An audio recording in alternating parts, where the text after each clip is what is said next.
Well, it's great to be here in Washington, D.C., where we are joined by Mick Mulvaney. You know him as a great friend to this show, but also he's a former chief of staff to Donald Trump who had something of a mixed week with the midterm elections. Mick, thanks so much for joining us. Now, gotta ask you, a lot of people are saying that Donald Trump took a big hit this week because so many of his candidates failed to perform in the midterms. What does he need to do to get himself back in the kingmaker role that he so clearly cherishes for the Republicans? That's a great question. He had some big losses on Tuesday night, as you know, James. He lost a bunch of Senate races with his surrogates. He lost a bunch of governor's races with his surrogates. But as we sit here and chat tonight, there's one Senate race that is still not going to be decided for several weeks.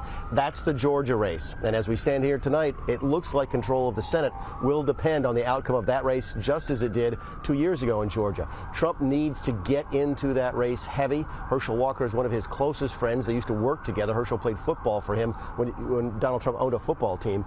He needs Herschel Walker to win. He needs to help Herschel Walker to win. If he does, then Trump is back on the rise. If he loses, that adds even more to a really, really terrible week so far. But that's a really high-risk proposition. I mean, if he goes down to Georgia and he spends the next several weeks campaigning for Walker, but then Walker doesn't get over the line, I mean, that's going to really damage the Trump brand. Does that mean that someone like a Ron DeSantis is now the presumed power center in the Republican Party, or are people getting too enthusiastic about that too quickly? Yeah, it does. Ron had a great night. Ron's a friend of mine, and you could not have a better night than he had, and he is a legitimate contender for the presidency, no question. But he is not the heir apparent. He's not displacing Trump yet. He had a really good week, and there's a lot of folks now pointing to him. He's getting a lot of attention.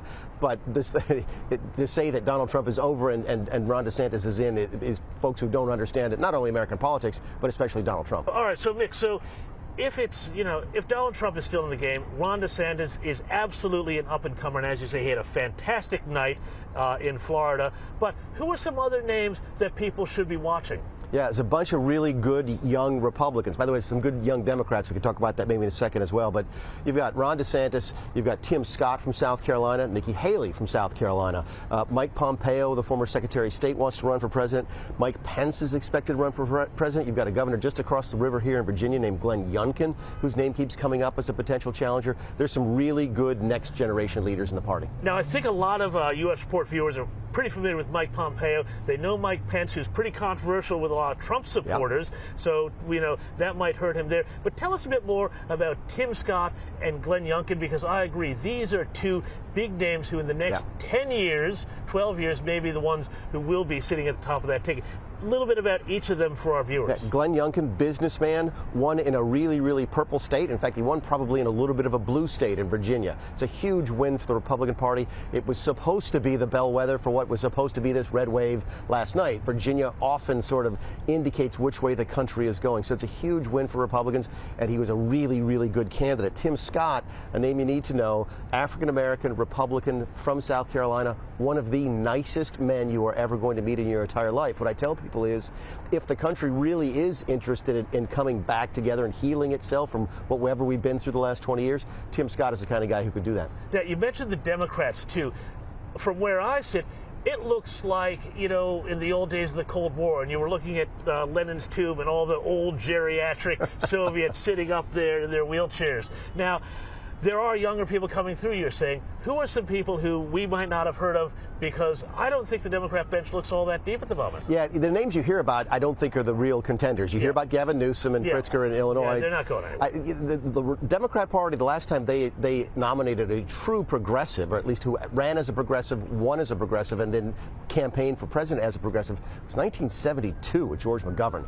They like to pick centrists, or at least people who can pretend to be centrist. That's not Newsom, it's not Pritzker.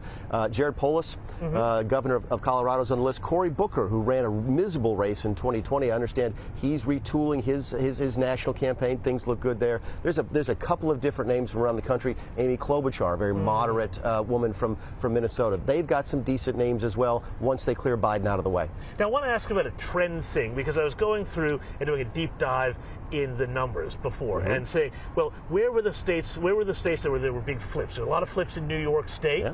There were a few flips in California especially. But one of the things we've also seen is that the blue states are losing population while the red states are gaining population as people basically, turn into refugees from Democrat policies, and they wind up in places like Florida. What's that going to do then to the politics of America? Is it going to make it harder for anybody to come and be a united candidate for the entire country? No, I think it changes the balance of power. It doesn't make it any more difficult to sort of unite the country. Florida is growing. That's a red state. We talked about that. Texas is growing. That's a red state. For the first time in the history of this nation, California lost a congressional seat in the last redistricting. So that's getting smaller. New York is getting smaller. And folks are moving to the southern states. The question is, will they bring their politics with them? You see a lot of people leaving California because it's too liberal, and then they move to Austin, Texas, and they vote liberal. So that will be interesting to see so that demographic shift over the course of the next 10 years. And very finally, Mick, so many people who do remain in those states like New York, California,